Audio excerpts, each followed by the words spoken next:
Então vamos começar aqui, senhor, meu querido Rafael Almeida Rizzo. Todo mundo sabe que o Bolsonaro, ele tá fazendo essa manifestação como consequência de uma manifestação fraca que houve no Rio de Janeiro. Havia dentro da turma dele, a turma que organizou a manifestação lá no Rio, um sentimento de que em São Paulo teria sido maior, porque as manifestações em São Paulo são maiores, porque São Paulo é maior do que o Rio de Janeiro, tá? Por outras razões eles não fizeram a manifestação em São Paulo, eles queriam desmontar, porque havia uma mobilização para que a manifestação aqui fosse sobre impeachment e tal, e havia toda aquela outra turma de Supermans, etc, que ele não gosta. Então eles simplesmente queriam desmobilizar São Paulo, e aí eles montaram a deles em São Paulo, que foi essa manifestação tocada e financiada pela turma do bolsonarismo leal, os malafaio-valdemaristas, né? O malafaio-valdemarismo, que é quem tá estruturado ao redor do ex-presidente, infelizmente ex-presidente Jair Bolsonaro, infelizmente porque, não porque ele perdeu, mas porque, né, tivemos um dia um retardado como esse na presidência da República e isso muito me machuca, né, como conterrâneo de todos vocês. E aí a manifestação foi convocada, o tema era anistia, e sim, antes da gente começar a tratar de tudo, a gente precisa fazer uma leitura do que é o contexto da anistia. Naturalmente a anistia tem como objetivo salvar o Bolsonaro. É uma anistia para aquelas pessoas, mas o texto do projeto de lei, ele é suficientemente vago para que um cara como o Jair possa tentar entrar, ou no mínimo, caso ele não entre numa anistia, ele possa, vamos dizer assim, dizer, olha só, passaram anistia, mas mesmo assim fui preso ilegalmente, porque pra mim não, isso era uma perseguição, ou seja, geraria no mínimo uma argumentação pra dizer que ele foi alvo, na verdade, de uma prisão ilegal, blá blá blá blá. A gente sabe que assim, isso aqui é meio que uma construção retórica feita por ele. Há também como objetivo um desgaste maior do STF, e aí a gente vai fazer o parênteses do parênteses, e é importante vocês colocarem aqui.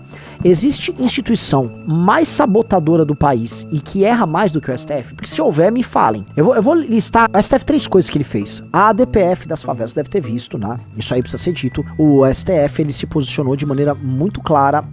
Não vou falar que ele se posicionou a favor do crime, eu não quero ser preso, né? Mas vamos dizer que o STF aqui, ele resolveu seguir a linha do Barroso, que é a linha daquelas mesmas ONGs que costumam atender ao interesse do crime organizado. O crime organizado não achou ruim a ADPF das favelas, então acho que é mais do que o suficiente eu dizer isso. Isso aconteceu na mesma semana que também a turma do Barroso, através de uma canetada, retirou o judiciário do arcabouço, do péssimo arcabouço fiscal do PT, mas na prática o que tá deixando claro é, vocês vão fazer economia aí nos outros setores do Estado brasileiro, seja no legislativo, seja no executivo, seja no setor, nas empresas, não importa. A única coisa que vocês não vão mexer é nesse cesto de privilégios chamado judiciário brasileiro. Então o STF simplesmente na canetada tirou o judiciário porque sim, e nem argumentou, só tirou o judiciário. Então o judiciário, ele segue regras próprias, ele impede que os outros setores cuidem das contas públicas. Eles são como se fosse uma bomba relógio ambulante e dane-se a gente que se adapte pra pagar as contas deles, tá? Como eu disse, eu já falei pra vocês, né? A máquina de pessoas que querem ser concurseiros, você entende que tem sentido você querer ser um concurseiro, porque nesse game, né, o Brasil é o Brasil é uma grande piada, cara, e você vai entrar pra um setor que você não corre risco nenhum, que os gastos eles estão acima do teto, que os gastos ficam fora do teto, né, os dois tetos, o teto constitucional e o teto orçamentário, e o STF trabalha pra manter a mamata pra todo mundo. Isso é escroto, cara, isso é muito escroto. E a terceira coisa que o STF fez foi penduricalhos de juízes assistentes do STF foi agora regulamentado. Agora não é um penduricário, agora toma ele 10 mil reais mesmo, todo mês a mais, tá? Porque sim, entendeu? Agora não tem a justificativa, não é um penduricário, agora assim, toma 10 mil reais pra todo juiz auxiliar de ministro do STF. O que acontece com o nosso querido STF? Ele vai lá, comete essas 3 cagadas numa semana, e enquanto isso é visto como insensato com razão nas punições desses maluquinhos que tentaram sim um golpe de Estado. Veja só como a nossa posição é uma posição complicada de explicar pras pessoas, né? E dentro de um processo, né?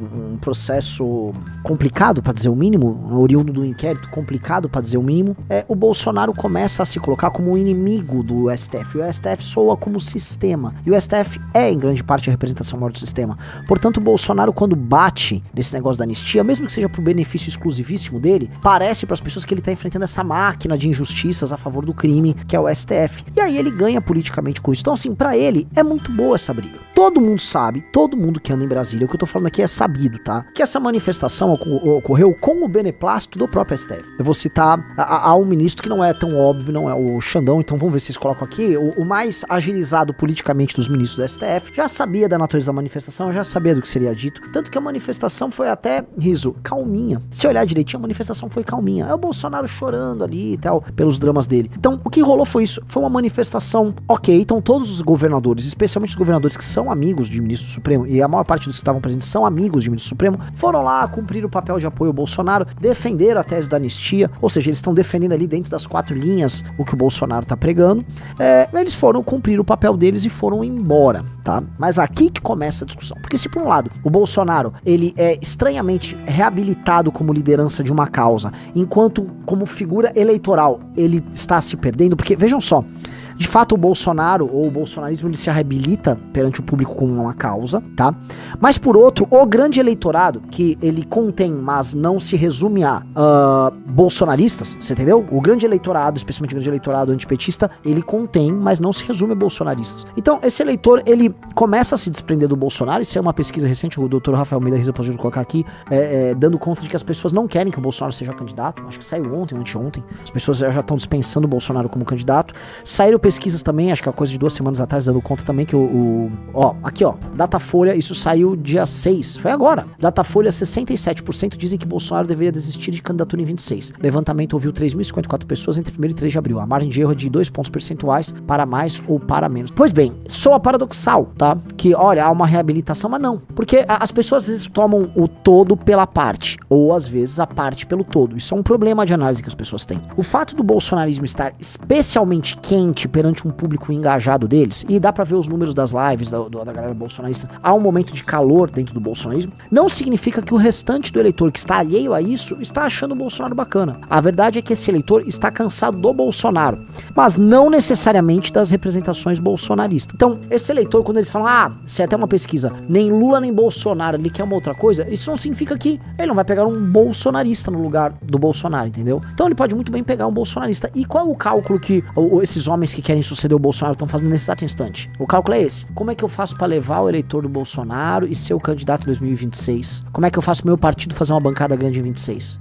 E aí esses governadores, que esse é o objetivo daquele monte, uns 6, 7 governadores que estavam presentes com o Bolsonaro, qual era o objetivo deles ali? É repartir o butim do Bolsonaro, é repartir basicamente o legado eleitoral dele. Então você vai ver, olha só, Zema, Ratinho, Tarcísio e Caiado, tá? Eles estão ali unidos pela anistia. Amigo, ninguém ali liga pra anistia, tá todo mundo cagando pra anistia. O que você acha que o Caiado achava daquelas pessoas que estavam acampadas na frente de quartel em Goiás? O que o Ratinho achava? Eles cagavam pra isso. Eles estão nem ligando pra isso. Achar que esses governadores saíram dos seus estados de origem pra ir lá lutar pra um bando de maluco que queria um golpe de estado, que pudesse um golpe de estado, inclusive depor ou prender eles.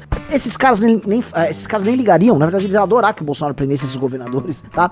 Achar que eles estão ligando pra aquelas pessoas ou pra uma pauta de anistia é maluquice. Então, naturalmente, assim, vamos tirar o véu de hipocrisia daí, tá? Naturalmente, ninguém tá ali por causa de anistia nenhuma. O que eles estão ali é atrás de voto. Ainda mais do que voto, eles estão atrás da validação do Bolsonaro pros seus respectivos projetos políticos. Eles estão atrás da validação do Bolsonaro pros seus respectivos projetos políticos. Aí acontecem as coisas mais engraçadas. O Ratinho é governador do Paraná, certo? Ele sonha, talvez, distante, ser candidato a presidente da República, ou pelo menos um bom candidato ao Senado, certo? Isso o Ratinho ou vice de alguém, certo? Ao mesmo tempo, o Moro, que pretende suceder o Ratinho e que foi escorraçado pelos bolsonaristas, né? Sempre foi tratado como o cocô do cavalo dos bandidos por ele, já vem o Kim Paim xingar ele, tava lá discursando em nome da anistia, né? O Zema tava lá e o Nicolas tava lá, por Minas Gerais. Ou seja, é uma briga por espólio político, de maneira clara. Tava todo mundo ali buscando espólio.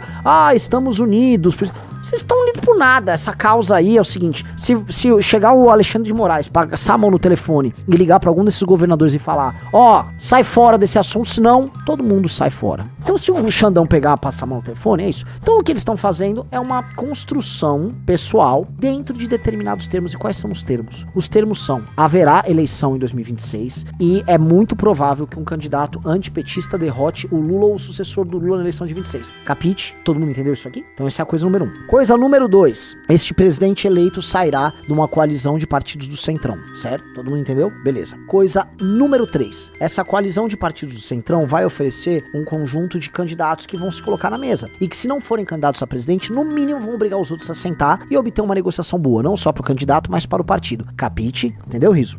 Eu digo isso porque na eleição de 2000... Além de eu saber que isso tá acontecendo, porque eu conheço os envolvidos, eu sei também que na eleição de 22, quando houve uma uma série de candidatos se reunindo pra conversar sobre quem vai ser o candidato do centro. Eu cheguei a estar nesses grupos de WhatsApp, tinham vários ali. Eu vi as conversas ali, eu participei dessas coisas, eu participei de reuniões online com esses caras e tal. E no fundo, muitos deles estavam ali porque o partido posicionava um deles pra estar lá. E aí, né, só pra negociar a retirada. É um jogo.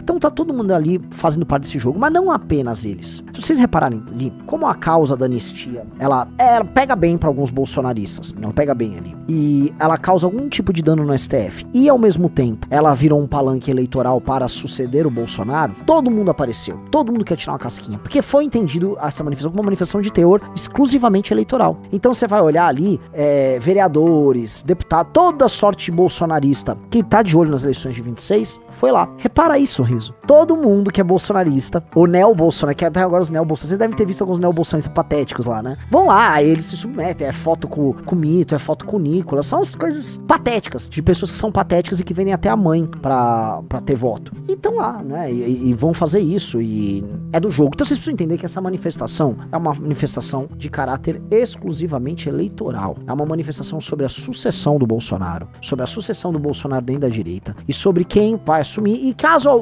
por exemplo, o Caiado vai ser esse cara? Muito provavelmente não. O Caiado não será esse cara. Agora, de alguma maneira, o Caiado tá se posicionando pra alguma coisa nesse jogo. O Caiado pode ser um vice, entendeu? União Brasil tentar catrucar um vice ali, entendeu? O Zema, ele não tem partido nem cacife pra vice, muito menos pra presidente. E o Novo adotou uma estratégia de ser um anexo do bolsonarismo. Então, o Zema, ele vai se compor pra alguma coisa. Eventualmente, eles podem botar o Zema como, sei lá, o ministro da Fazenda do Tarcísio, sabe? Uma coisa que o Partido Novo adoraria, né? O Zema como ministro do Tarcísio, ou com algum outro tipo de posição, né? É basicamente isso, né? Eles vão construir aí os meios de se compor naturalmente o candidato ao Tarcísio. E de todos os nomes que estavam ali presentes, dos governadores listáveis ou presidenciáveis listados, o do Tarcísio é o que o Bolsonaro confia mais, é o que dispõe do maior canhão. Ele é o governador de São Paulo. Ele tá num partido que é o Republicanos, que cederia ele pro PL, mas em troca iria fazer algum tipo de composição, e eu acho que eles não teriam problema nenhum em fazer esse tipo de composição. Olha, cara, eu acho que a situação aqui é o candidato antipetista que tiver bem posicionado em uma boa coligação, derrota o PT na próxima eleição. Esse cara derrota o PT. Para derrotar o PT, ele tem que ter o endosso do Bolsonaro e essa máquina que vai dar tempo de TV, estrutura e governadores e prefeitos nos estados, e o Centrão ele estaria com esse candidato. Então, sim, esse candidato ele provavelmente seria bastante favorito nas próximas eleições. A não ser que o Lula impõe uma reviravolta que eu acho que não tá no horizonte de ninguém. Alguém aqui acha, sendo bem honesto, que o Lula vai dar uma reviravolta? Então, assim, o Tarcísio, ele é o favorito, e o que nos soa, né, quando a gente vai pegando alguns sinais, quando a gente conversa com gente dos bastidores da política aqui de São Paulo, inclusive ligado ao Palácio dos Bandeirantes, quando a gente vai farejando os detalhes, tá, o que a gente percebe é isso, tá? Eles estão trabalhando já a eleição de 2026 do Tarcísio, e é isso, não vai ser nenhum familiar do Bolsonaro, né, um Eduardo, um candidato aí da família, só faria sentido num contexto em que o Bolsonaro não se sentisse contemplado, ainda que há uma fragilidade na estratégia. E qual seria a grande fragilidade na estratégia? O próprio Jair. O Jair vai preso. O Jair é um sujeito instável, tá? Pense a seguinte coisa: Jair Bolsonaro preso. 2.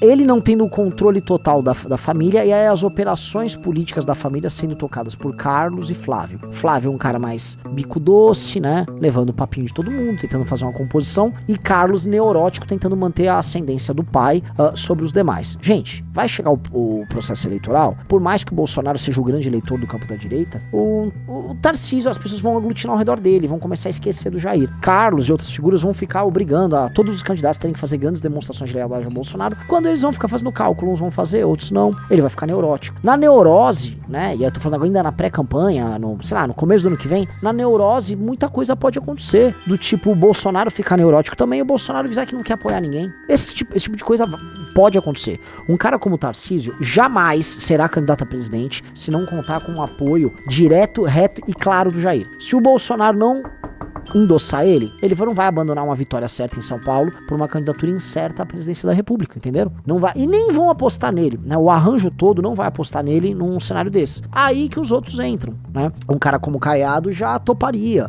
O próprio Zema ele tá na fila, ainda que ele tá bem lá atrás na fila. E aí outros nomes que poderiam ser lançados ou aventados, tá? Tem muito arranjo pra construir. O PSD do Kassab é um partido que tá no governo Lula, que tá com o Eduardo Paes e tá com o Tarcísio. Ele tá com todo mundo porque ele é um partido do Centrão, Então ele é governo e situação, governo e oposição ao mesmo tempo, e ele pode, né, bota um de vice no outro, um espera. Tem uma estratégia que está sendo traçada pelo Eduardo Paes, esperando que o Lula não seja candidato a presidente, tá? Ou seja, eles colocam como vice pelo PSD do Lula. O Lula não é candidato, e aí ele troca apoio no Rio de Janeiro, por exemplo, em troca dele ser o candidato majoritário, né, à presidência da República. E aí o PT e o Lula endossariam um cara como ele poderia levar os votos do Lula com uma rejeição menor, por exemplo, ao do Tarcísio, ele brigar ali pra ganhar a presidência da República sendo um candidato muito disputado. Esse é o desenho, tá? Esses caras, como eu já falei pra vocês, esses caras não vão querer ter concorrentes que possam evitar que o candidato do Centrão chegue no segundo turno. Isso quer dizer que um cara como o Pablo Marçal, ele vai fazer duas coisas.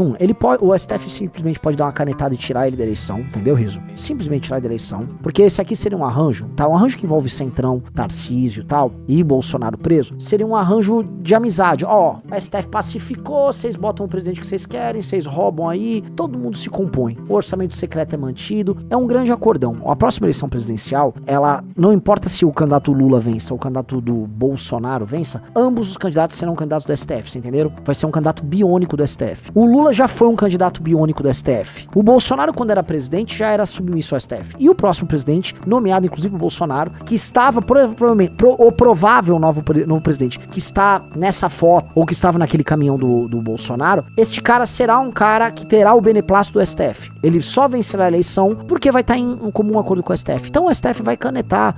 O Marçal tá aparecendo, aí tira o Marçal da jogada. Eles vão fazer isso. E eventualmente o Marçal pode se compor, inclusive, para ser candidato a governador aqui de São Paulo, como tem um zum. O Brasil é um país que já era. O Brasil, ele é e continuará sendo administrado por esse misto de elite do judiciário com setores no mercado financeiro. Aliás, vocês sabem o que eu vou falar agora, né? Quando eu já cito pra vocês o que é elite no Brasil, eu sempre ponho o mercado financeiro, eu sempre falo os grandes bancos, e eu coloco junto o judiciário, eu coloco a elite do funcionalismo, certo? Qual é o caso recente em que elite do judiciário e financeiro, setor financeiro ali, ó, aqui, ó. Não, é esse também, esse é um caso claro, né? Mas eu ia falar sobre outro, né? O caso do Banco Master, né? Quem que o Banco Master me contrata, né?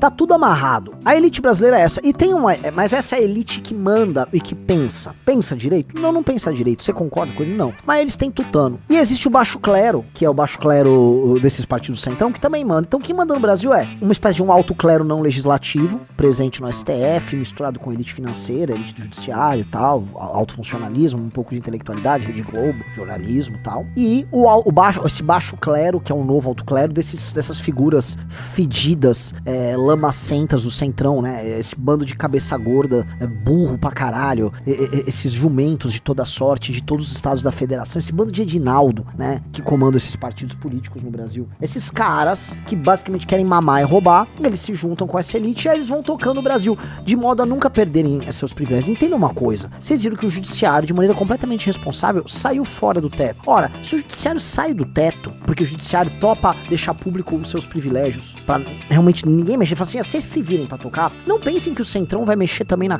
própria carne. Vocês entendem isso? O Centrão não é mais republicano do que o judiciário, né? Na verdade, o Centrão é menos republicano do que o judiciário. Então, a bomba relógio que tá plantada aí no Brasil não vai ser mexida pelo próximo presidente. E, na verdade, eu preciso comentar, pega a notícia do Hugo Mota do voto distrital misto. A coisa tende a piorar, tá? Um dos maiores retardados do país, que é presidente da Câmara dos Deputados, que é o Hugo Mota, que se enquadra, assim, ele pertence ao mundo dos Edinaldos, né, que são esses brasileiros de centrão, que ficam fazendo essa política de troca de favores e tal. Ele quer mudar o sistema eleitoral nosso. O Hugo Mota, falou, não, o sistema eleitoral nosso não é bom, tá? Vamos pro sistema distrital misto. Eu já falei pra vocês, existe na cabeça das pessoas a ideia de que o voto distrital é muito melhor, é muito superior. No que eu falo, cuidado com o que vocês desejam, tá? Cuidado com o que vocês desejam. Uma mudança para um voto distrital misto é, por si só, uma mudança que beneficia o centrão. Se fosse voto distrital puro, beneficiaria mais ainda o centrão. O misto já beneficia o centrão. Todo voto por distrito no Brasil é um voto de localismo e é um voto de emenda e é o voto que o centrão costuma ter. O centrão é profundamente dominante nesse voto de localismo, tá? E, cara, eles quererem mudar isso, eles pegarem esse voto de opinião que a gente conhece, esse voto de de redes sociais e você limar.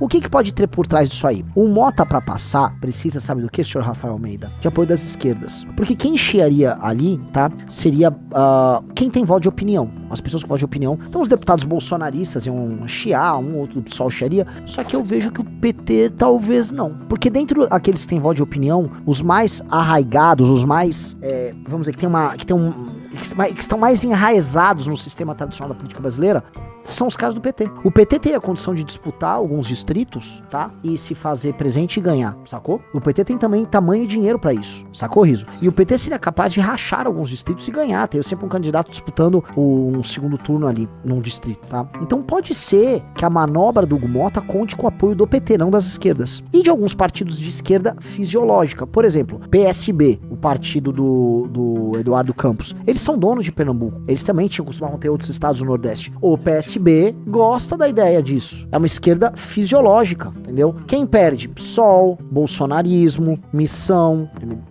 Partido Novo, cachorreiros. Gente que tem voto de opinião, perde, entenderam? Por quê? Porque no voto distrital misto, você vai dividir um estado em distritos. Os distritos, né? Vamos supor, São Paulo tem 70 distritos. Se é distrital puro, você dividiria o estado em 70 distritos, e aí você elegeria um político por distrito, um deputado por distrito, entendeu? No misto, seria metade. Então você dividiria São Paulo em 35 distritos, vamos supor, e os outros 35, aí sim seria um voto proporcional dentro do estado. Aí as pessoas do estado votariam num candidato. Seria isso, ou seja, você ia diminuir a quantidade de deputados eleitos com esse voto mais de opinião, que eles poderiam ser por lista fechada ou lista aberta, depois eu explico o que é, e você garantiria que deputados com esse voto mais de local e tal vencessem. Então o que teria? Os prefeitos das cidades que tem os distritos, eles teriam um poder muito grande, porque eles ficariam fazendo a campanha com muita intensidade dos seus candidatos. Então eles pegariam um cara popular ali naquele distrito, e aí o prefeito bancaria ele, aí o prefeito ia receber muita emenda, e aí você ia sedimentar deputados apoiados pelos prefeitos, e você criaria uma estrutura de máquina em que o deputado federal seria o cara do esquema do prefeito. Entenderam disso ou não? Entendeu, Riso? Ou eu expliquei mal? Entendeu. Então, galera, vocês estão entendendo? Por favor. Então, isso aumenta o poder dos caras, e ainda teria uma questão. Se for o voto distrital misto de lista fechada, mano, pra explicar as coisas pras pessoas é complicado, né? Se for de lista fechada, os deputados federais, né, desses partidos, eles seriam eleitos dentro de uma lista estabelecida pelo partido, que iria misturar na ordem de prioridade os candidatos conforme interesse. Um dirigente partidário, segundo lugar um jovem que vai ter muitos votos. O cara ia fazer uma composição. Lembrem-se, mas tu não fala, mas o sistema distrital ou distrital misto são melhores do que o nosso. Eu acho o nosso uma bosta. Mas você vai ver que o distrital no contexto brasileiro talvez seja até pior. E não é porque o distrital é o pior, é porque o distrital num contexto brasileiro pode ser pior. Vocês entenderam? Vocês entenderam que quando a gente discute ideias políticas, né, a gente discute num plano ideal, num povo ideal. Nós não podemos discutir em planos ideais nem povos ideais. Nós temos que discutir dentro da concretude da realidade do mundo que a gente vive, do lugar que a gente vive. Nós vivemos no Brasil! No Brasil, você sequer tem lógica comunitária, né? Se eu for ficar extrapolando o federalismo, né? Naturalmente o voto distrital misto é melhor do que o voto proporcional de lista aberta, assim como o voto distrital puro é melhor do que o voto distrital misto. E aí a coisa que superaria em termos de federalismo o voto distrital puro seria o quê? A democracia direta. E nós temos democracia direta em alguns países. Você tem nos Estados Unidos, por exemplo, você tem cidades em que você tem não tem câmara de vereadores, você tem, sei lá, conselhos da cidade, e as pessoas se reúnem no conselho. Se eu for chegar na administração dos cantões na Suíça, você tem democracia direta mesmo, e são cidadãos adultos e responsáveis que têm um senso de comunidade arraigado, pessoas que moram naquilo lá há séculos, né? E essas pessoas, elas conseguem se auto-administrar. Não é o nosso caso, então eu ficaria muito temerário em estabelecer sistemas de democracia direta, por exemplo, em bairros tomados pelo crime. Vocês sabem o que aconteceria, né? Então, assim, tudo no Brasil tem que ser tropicalizado, você tem que adaptar as ideias políticas a um contexto brasileiro. Ao mesmo tempo que nós temos que trabalhar para civilizar o brasileiro, para que ele se adapte às melhores ideias políticas. Olha que maluco! Veja, o brasileiro tá pronto para exercer suas liberdades? Em grande medida, a ideia de que a liberdade te educa, eu não sei dizer. Uma pessoa muito equivocada, com muita liberdade, vai cometer muitos equívocos, que me parece, né? Então não sei. Talvez eu precise de muita repressão até eu educar a população, talvez, sabe? Que é o que, por exemplo, aconteceu com o regime Singapura, muita repressão, né? Muita repressão, um sistema educacional muito ferrado, muito incentivo ao crescimento econômico, e aí eles vão aos poucos soltando a repressão, mas foi muito reprimido o regime lá. Quem tá instituindo um regime de repressão muito forte? É o Bukele, El Salvador. Elimina o crime, aí você começa a organizar, aí aos poucos você pode soltar. Mas no começo é repressão e imposição da ordem, né? Se eu deixar tudo solto, pode ser que fique, né? Então é importante eu colocar as coisas aqui, Riso, desse jeito, tá? Pra gente explicar o modelo nosso. Mas, veja só, cheguei lá no Gumota, onde eu quero chegar, que eu fiz essa derivada toda do Gumota, virou uma aulinha sobre esse sistema de voto aqui no Brasil, mas onde eu quero chegar, que eu acho que vocês vão gostar aqui dessa discussão. As próximas eleições são eleições que vão significar o retorno do Centrão ao poder por vias eletivas num modelo muito único. Me parece que o Pacto de 88 quebrou, tá? Ele tá machucado, tá quebrado, tá tudo detonado. Como resposta a isso, tá sendo feito um arranjo que envolve os ex-Arena e boa parte daquilo que a gente chama de ex-MDB. E esse arranjo seria colocando um burocrata como o Tarcísio, com apoio do STF, com apoio desses elementos do Centrão, tá? Todos juntos num agregado que seria talvez um arranjo de salvação do próprio arranjo de 88, entendeu? É como se aquele pacto que eu falei que tá morrendo, né? A resposta que tá sendo dada é, depois do Lula, depois do Bolsonaro, depois dessa confusão toda, vamos tentar botar nós, né, os signatários do Pacto de 88 e seus descendentes, né, vamos tentar fazer um governo assim que ponha a ordem, que amarre e arrume todo esse caos que a gente virou. Seria um governo de conserto do inconsertável, tá? É o que tá pintando ser, tá? É um pacto moribundo que precisaria ser arrumado através desse rearranjo que juntaria todos os elementos. E por quê? Por que seria notório isso? Porque 88 eles se pactuaram. 88 o cara da Arena, veja só, quem era o presidente da República em 88? A eleição aconteceu em 89. Em 88 a gente teve um presidente eleito por eleição indireta que era vice do Tancredo, que era o Sarney. Ah, mas o Sarney era do MDB. Mais ou menos. O Sarney era da Arena. E aí ele foi pro MDB, entendeu? O Sarney era do regime. E aí, como um bom cara do Centrão, ele já tava no MDB ali. A Constituição foi feita misturando elementos que tinham força no Brasil. Da UDR, o Caiado surge ali com a UDR, com as manifestações que eles fizeram pra garantir o direito à propriedade do agro. O negócio que foi bom, foi importante à época. Imprensa, Ministério Público, todos esses elementos que constituíram a Constituição, né? Que fizeram. Então parece que assim, toda essa galera tá se reencontrando agora porque o corpo tá morrendo. E eles estão desesperados, precisando de um desfibrilador. E aí eles precisam trazer um dos elementos que é difícil de pactuar, que foi o bolsonarismo, que tentou uma ruptura através de um golpe de Estado em 2022. E aí eles pegam o Bolsonaro e não usam ele. O Bolsonaro fica inelegível, eventualmente preso. Porque o Bolsonaro precisa ser preso, porque o Bolsonaro representou, em alguma medida, uma ameaça a isso. Uma ameaça através de um golpe de Estado, pra voltar, não pra um... Porque é o seguinte, romper com 88 não significa voltar pra 64. Puta, essa aqui é uma das minhas frases mais bonitas, hein, de usar. Romper com 88 não significa voltar pra 64. O Bolsonaro queria romper com 88 pra voltar com 64. Você tem que romper com 88 pra buscar o futuro. Ruptura com 88 é pra buscar o futuro, não pra buscar o passado. O Bolsonaro queria romper com 88 pra buscar 64. E esses caras não querem. Então esses caras fazem o seguinte, o Bolsonaro fica na cadeia, inelegível, ele endossa o candidato deles, do sistema, e esse sistema me parece que faria um remendão. Todo mundo aí cumpre um pedaço com um cara como o Tarcísio para um país que está absolutamente confuso diante de um cenário global que é muito desafiador. Eles não têm nem ideia do que esse cenário global que tá vindo aí. O que vocês acham? O público tá jogando aqui. Joguei um insight novo aqui. Eu não acho que no mundo passando por essas transformações todas, esse Brasil remendado, o Brasil em que o STF vai remendar com o Tarcísio, com o PL, com bancos, tem menor chance de dar certo. É um país que não vai conseguir resolver nenhum dos seus problemas mais graves de soberania, tá? Que economicamente vai continuar destruído e vai continuar mantendo os privilégios de todos os setores possíveis. Esse Brasil não tem condição de enfrentar os desafios do mundo que tá mudando demais. O mundo vai mudar. Gente, o mundo tá entrando agora, preciso entender, num turbilhão. A eleição do Trump pode ser colocada aqui como gatilho para eventos, talvez, de natureza cisne negro, tá? Ninguém sabe exatamente o que tá acontecendo. Eu tô vendo muita análise sobre esse tarifaço do Trump, por isso que eu quero ouvir muita gente. E a gente precisa entender alguns planos, algumas coisas que estão sendo, vamos dizer, ventiladas lá. E aí eu vou mudar agora de tema. Posso, Riso? Né? A primeira parte, vocês gostaram da análise da manifestação? Porque eu não vou ficar falando de tamanho de manifestação. Claramente, assim, ela não é uma manifestação pequena, mas nem de longe uma manifestação grande, então ela não muda o status do Bolsonaro. O Mauro Bechenski Caparrós disse, Renan, ou seja, o brasileiro vai ficar mais lascado ainda? Vai.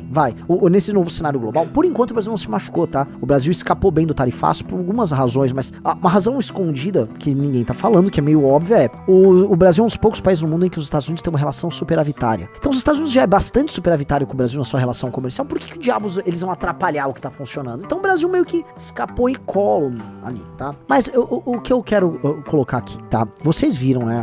Desde ontem tava todo mundo assustado com a abertura da bolsa lá na Ásia e tal, queda de cripto, tudo em queda, né? E todo mundo também rodando aquele meme que só o Warren Buffett tava escapando. Mas a real é o seguinte, o Donald Trump, ele está fazendo um tarifaço, não é porque, tirando os memes, ele tá tentando imitar o Haddad. Não, tá? O Trump, ele quer fazer uma reorganização da ordem internacional, tá? O que o Trump tá fazendo, ele tá tentando estabelecer uma nova ordem internacional para além do Pacto Mundial pós-45. Então, o mundo se pactuou num pacto liberal após a Segunda Guerra Mundial. Houve a Segunda Guerra Mundial, o mundo mudou, galera. E aí o mundo mudou, o mundo daqueles estados-nação, discutindo raça e território, a briga do mundo comunista com um soberanismo identitário europeu, fascismo, nazismo, aqueles fenômenos muito particulares, a ascensão dos Estados Unidos, que já era a maior potência do mundo, já era o país mais rico do mundo, mas ainda não tinha sido declarado pelo mundo, ei, são esses caras que mandam, né? Os Estados Unidos saem da Segunda Guerra basicamente avisando, ó, galera, quem manda aqui sou eu, tá legal? Quem manda aqui sou eu. Só que quando ele fala quem manda aqui sou eu, ele não adota uma postura imperialista clássica como a postura dos europeus. Não, ele não adota uma postura dos impérios europeus, ele cria um novo mundo, um mundo que ele influencia através do soft power, que ele impõe o dólar como moeda global, todo mundo tem que fazer transações em dólar, um mundo muito diferente. Então ele não saiu por aí fazendo conquistas territoriais, mas ele espraiou o American Way of Life e ele criou, vamos dizer, relações entre as próprias nações dentro de termos profundamente americanos. E aí ele derrota a União Soviética ali na Guerra Fria, declaram, não, acabou, a história acabou, o mundo será uma democracia capitalista e na verdade o mundo não se tornou isso. E o que a gente tá vendo agora, anos depois, é a ascensão da China, que usa um regime que é eminentemente capitalista, em grande parte do seu modelo econômico, com participação estatal, claro, mas joga o jogo do capital, e regimes que não são democráticos, os regimes asiáticos não são democráticos. Você tá pegando, cara, pessoas altamente organizadas e conscienciosas, isso precisa ser dito, que a ascensão da Ásia é sobre isso, pessoas organizadas, muito conscienciosas, ou seja, autodisciplina, regime de trabalho muito bom, capacidade de trabalhar o seu dia de maneira organizada, pessoas que são verdadeiramente muito inteligentes, tá? A gente precisa colocar o chinês, assim como qualquer um do leste asiático, é a região do mundo com pessoas mais inteligentes, na média, falando média de QI aí, que eles testam, eles podem fraudar até, pode ser que fraude, mas assim, eles realmente são inteligentes. Então você pega o leste asiático, Coreia, Japão, China, complicado ali. E você tem um regime de mercado, de economia e tal, países organizados, limpos, arrumados, capacidade de investimento, sem a China, no caso, sem as vicissitudes dos problemas naturais da democracia, esse regime cresce e começa a fazer sombra para outrora única potência americana. A potência americana se mesclou com esse mundo liberal e com esses fluxos de capitais, aí você criou assim o Partido Democrata como ele representante deste mundo livre, né, que é o mesmo mundo woke que a gente fala, né, e que vocês às vezes vão ver críticas assim, Ucrânia, União Europeia e democratas. O Biden apoia a Ucrânia, União Europeia, mas a direita agora apoia o Putin.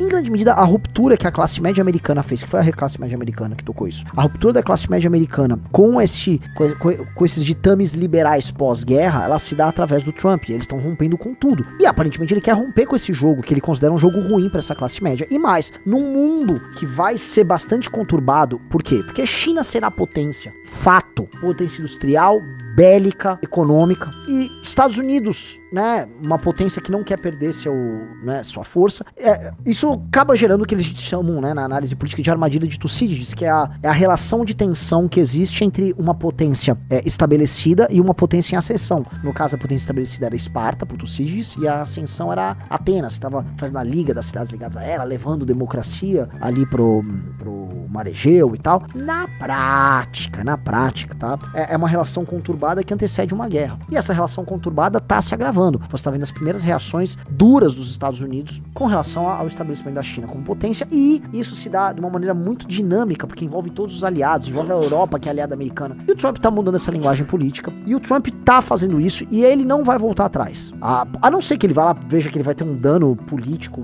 muito claro agora. Não parece ser o caso que ele vai voltar atrás. E por que não parece ser? Porque essa é uma política fundamental do governo dele, e o governo dele, aparentemente, tá, foi eleito para fazer isso. O governo Trump foi eleito para fazer isso. Saiu até uma pesquisa que vai mostrar um negócio para vocês que vai surpreender muita gente. Mas que assim, o eleitor do Trump não tá exatamente chateado com o tarifaço.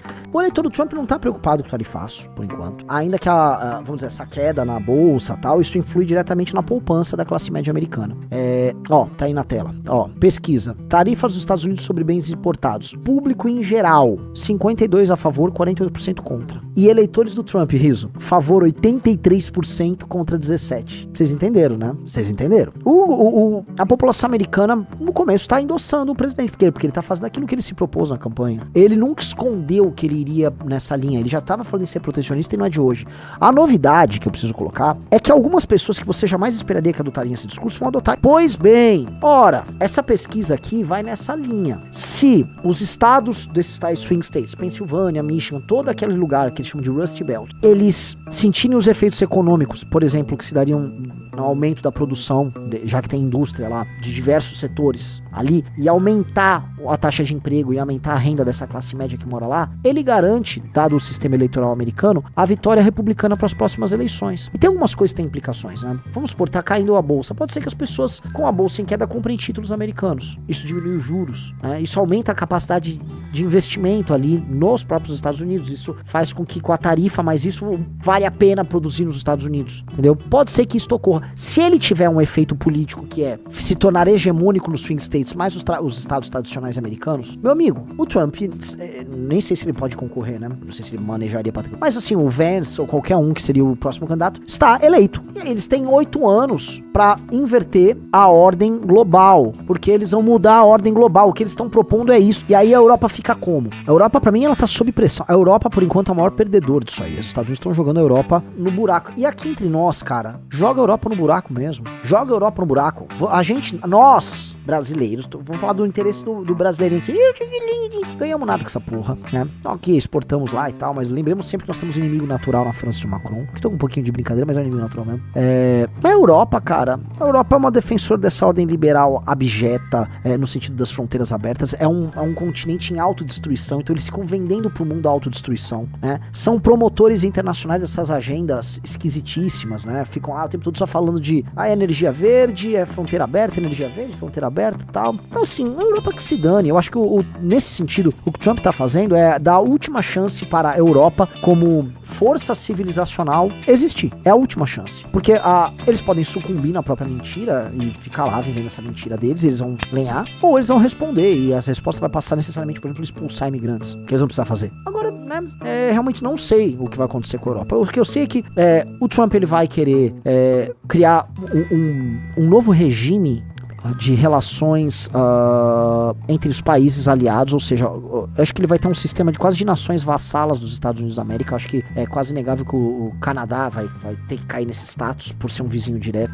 Eles vão precisar de população, território, recursos naturais para fazer frente à China até o fim do século XX. E não mais da ficção chamada livre mercado. Eu chamo de ficção aqui, não porque eu não acredite que as trocas voluntárias, eu acredito, mas eu acredito que o ser humano, ele não vive só pra isso. A história humana é a história de guerras, de sofrimento, de dor, de tomada territorial.